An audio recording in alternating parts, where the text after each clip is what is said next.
오늘은 서울 한복판에 무려 50여 년이 넘는 세월 동안 베일에 쌓여있던 비밀스러운 트레킹 코스를 걸어보려 합니다. 트레킹 코스로 가기 위해 저는 광화문역 2번 출구로 나왔습니다. 2번 출구로 나오면 바로 앞에 이렇게 KT 광화문지사 버스 정류장이 있는데요. 이곳에서 종로 11번 버스를 타면 오늘의 트레킹 코스 입구로 바로 갈 수 있지만 입구까지 걸어가는 길에 놓쳐서는 안 될 종로구에 숨겨진 명소가 있어서 그곳을 잠깐 구경해 볼까 합니다. 만약 버스를 이용하여 바로 트레킹 코스로 가실 분들은 종로 11번 버스를 타고 삼천공원 삼거리 옥호정터 정류장에서 하차하시면 되니 참고 바랍니다. 그럼 바로 첫 번째 숨겨진 명소로 가볼까요? 이렇게 옆쪽에 광화문 광장을 끼고 쭉 앞으로 가다 보면 오른쪽에 거대한 스크린을 끼고 있는 화려한 건물이 하나 나옵니다. 이곳이 바로 첫 번째 명소인데요. 한번 들어가 볼까요? 안쪽으로 들어가서 엘리베이터를 타고 8층으로 올라가면 됩니다.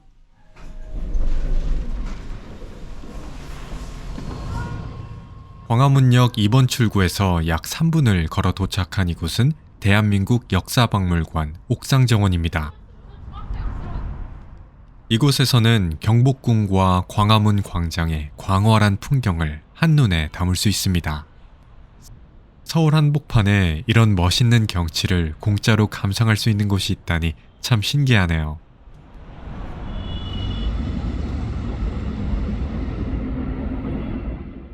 뒤쪽에는 청와대도 보이는데요. 청와대 뒤쪽에 작게 보이는 산길이 바로 오늘 걸어볼 비밀스러운 트레킹 코스입니다. 한번 가볼까요?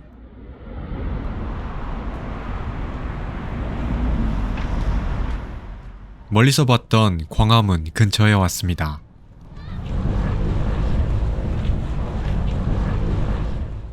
우리에게 매우 익숙한 관광지지만 그 규모에 다시 한번 놀라게 되네요.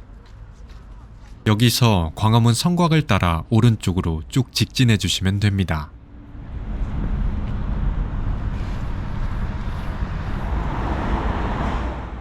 그러면 이렇게 또 다시 서울 한복판에 있는 넓은 들판이 하나 나오는데요. 이곳은 2022년 10월에 100년 만에 개방한 열린 송연 녹지광장입니다. 원래 이 송연동 부지는 일제강점기 식산은행 사택, 해방 후 미군 숙소, 미 대사관 숙소 등으로 활용된 곳인데요. 지금은 다시 우리나라로 반환돼 이렇게 시민의 품으로 돌아왔습니다. 잔디를 가로질러 앞으로 가면 이렇게 신기하게 생긴 건물 하나가 있는데요. 이쪽으로 올라가면 이 열린 송연 녹지광장을 한눈에 내려다볼 수 있는 전망대가 있습니다. 한번 가볼까요?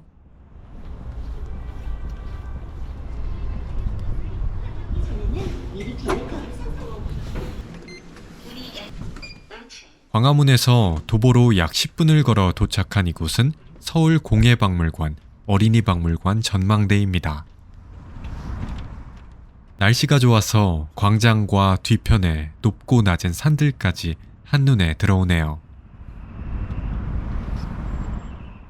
이제 구경을 마치고 계속 트레킹 코스 입구로 가볼까요? 박물관에서 오른쪽으로 나오면 이렇게 예쁜 골목길이 나오는데요. 이 골목길의 감성을 느끼며 계속 앞으로 직진해주면 됩니다.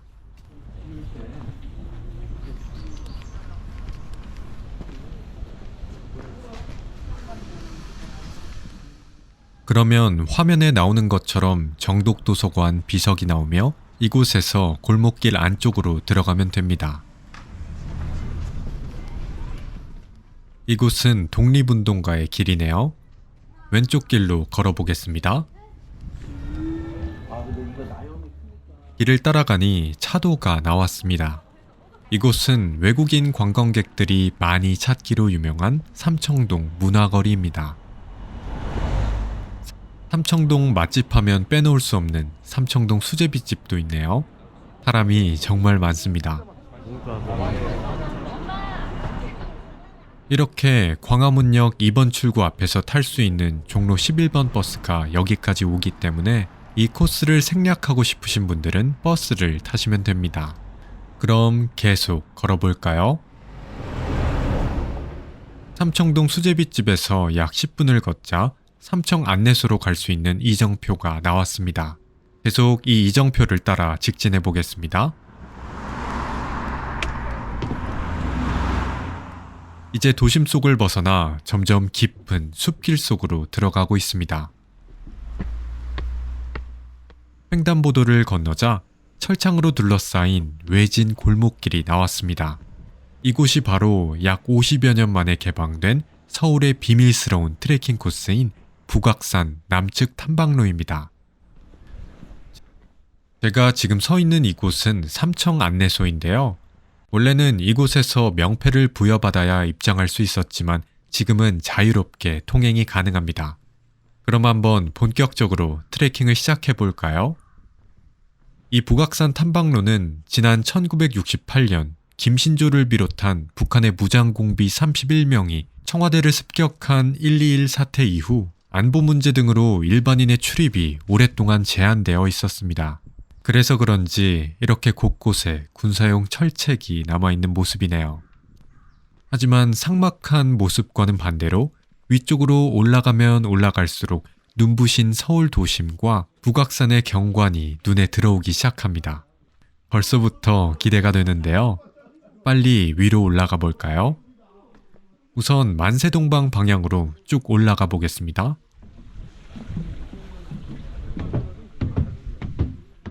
한 가지 주의하실 점은 북악산 탐방로는 이렇게 계단이 많다는 것인데요. 계단의 단차가 그리 높지는 않지만 오르막길이 많기 때문에 페이스에 맞게 천천히 올라가시는 것을 추천드립니다.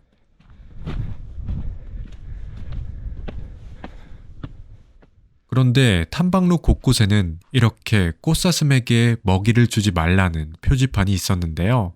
이게 무슨 의미인가 보고 있던 찰나 옆쪽에서 부스럭거리는 소리가 나길래 시선을 돌렸더니 아니나 다를까 사슴 2마리가 먹이를 먹고 있었습니다. 어떻게 서울 도심 바로 옆에 있는 산기슭에 이런 야생 사슴이 있을 수 있다니 정말 너무 신기했습니다.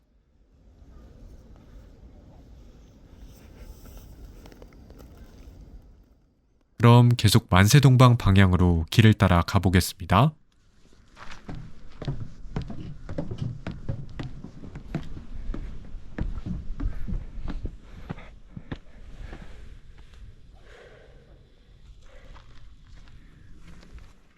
길을 따라가니 일반적인 산길에서는 보기 힘든 초록색 철책이 나왔습니다.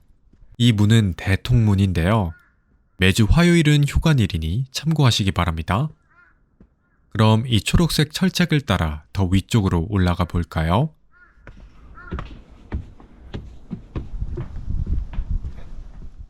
자칫하면 삭막해 보일 수 있는 초록색 철책이 하늘 위를 걷는 듯한 나무 데크와 소나무들이 어우러져 몽환적인 느낌을 자아냅니다.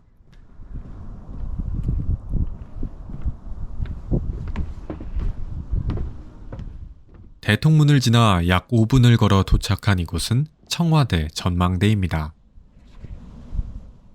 이곳은 청와대 바로 뒤쪽에 있는 낮은 전망대인데요.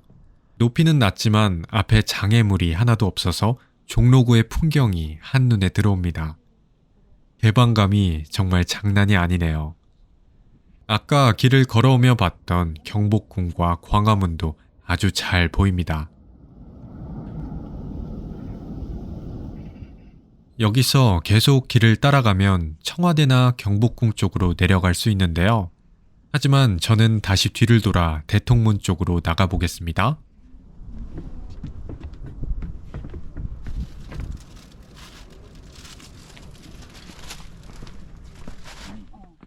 청운대 쉼터, 만세동방 쪽으로 계속 올라가 보겠습니다.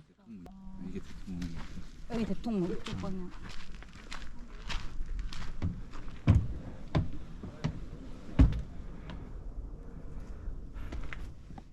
계속 위쪽으로 올라가니 약수터 하나가 나왔습니다. 앞쪽에는 만세동방 성수남극이라는 글자가 새겨져 있는데요. 그래서 이곳의 이름이 만세동방 약수터라고 하네요.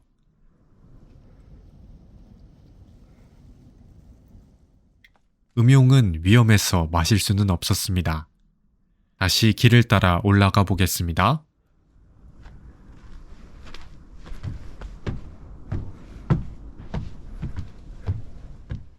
계단이 많긴 하지만 길이 너무 잘 닦여 있어서 생각보다 쉽게 올라갈 수 있었습니다. 만세동방 약수터를 지나쳤으니 이제는 청운대 쉼터 쪽으로 가보겠습니다. 북악산 탐방로의 가장 큰 장점은 이렇게 갈림길마다 표지판이 있어서 길을 헤매지 않을 확률이 높다는 것입니다. 덕분에 이렇게 다음 갈림길까지 잘 올 수 있었는데요. 이번에는 전에는 보지 못했던 성곽길이 나왔습니다. 이제부터는 장엄한 한양도성의 성곽을 옆에 끼고 걸을 수 있는 성곽 트레킹 코스가 나옵니다. 그럼 창의문 안내소 방향으로 걸어볼까요?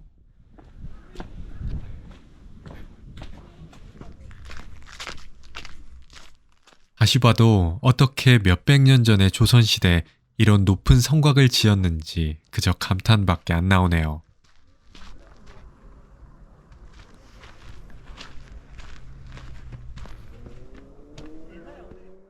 다시 성곽 안쪽으로 들어왔습니다. 이곳은 푸른 구름을 끼고 있다는 의미를 가진 청운대입니다. 확실히 청와대 바로 뒤쪽에 있는 탐방로답게 주변에는 고풍스러운 소나무가 많이 심어져 있네요. 그럼 계속 성곽길을 따라 아래쪽으로 내려가 보겠습니다. 높은 계단길을 따라 올라가자 31명의 무장공비가 습격했을 당시 총탄의 흔적이 남아있는 121 사태 소나무가 등장했습니다. 이 소나무를 보니 밤낮 없이 우리나라를 지켜주고 계시는 군인분들의 존재가 너무 감사하게 느껴졌습니다. 그럼 다시 계단을 따라 올라가 볼까요? 참고로 이 성곽 구간부터는 이렇게 계단의 경사가 높아지니 주의하시기 바랍니다. 위쪽으로 올라가니 두 갈래 길이 나왔는데요. 먼저 왼쪽으로 가보겠습니다. 이곳은 2007년까지 군사 방어시설이 있었던 백악마루입니다. 뒤에 있는 거대한 바위가 인상적이네요. 이제 다시 성곽길을 따라 아래쪽으로 내려가 볼 예정인데요. 지금부터는 이렇게 성곽 밖의 아름다운 서울 시내 풍경을 감상하며 내려갈 수 있습니다. 한번 걸어볼까요?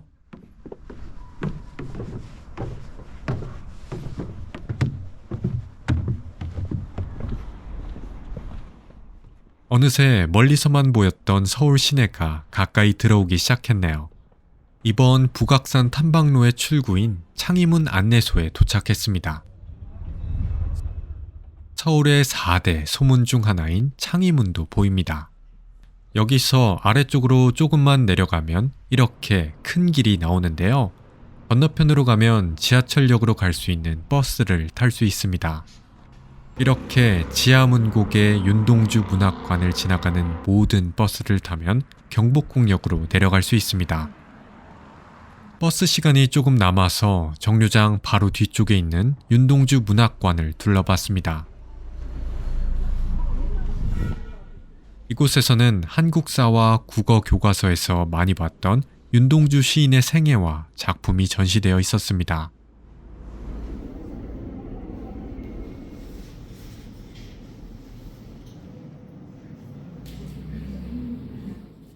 그리고 안쪽에는 이렇게 열린 우물이라는 거대한 작품이 전시되어 있었는데요. 이 작품은 실제 물탱크를 원형 그대로 보존해서 만들었다고 합니다. 참 신기하죠? 제3전시실에서는 윤동주 시인과 관련된 영상도 상영하니 시간이 되시는 분들은 관람하면 좋겠죠? 짧게 구경을 마치고 저는 1020번 버스를 타고 종로구로 내려갔습니다. 다인승 카드를 대주세요. 다인승 처리되었습니다. 하차입니다. 원래는 바로 경복궁역으로 가려고 했지만 점심을 안 먹어서 한 정류장 전인 통인시장 종로구 보건소에서 하차했습니다. 이곳에서 도보로 1분만 걸어가면 기름떡볶이로 유명한 통인시장이 나옵니다. 시장 안쪽으로 쭉 들어가면 이렇게 엽전 판매처가 나오는데요. 이곳에서 2층으로 올라가면 통인시장의 화폐인 엽전을 구매할 수 있고 다양한 시장 음식을 한 곳에 담을 수 있는 도시락을 받을 수 있습니다. 저는 총 2만원을 주고 엽전 40량을 받았는데요. 엽전 한 개당 500원이라고 생각하시면 됩니다. 먼저 통인시장 하면 빼놓을 수 없는 기름떡볶이를 먹었습니다.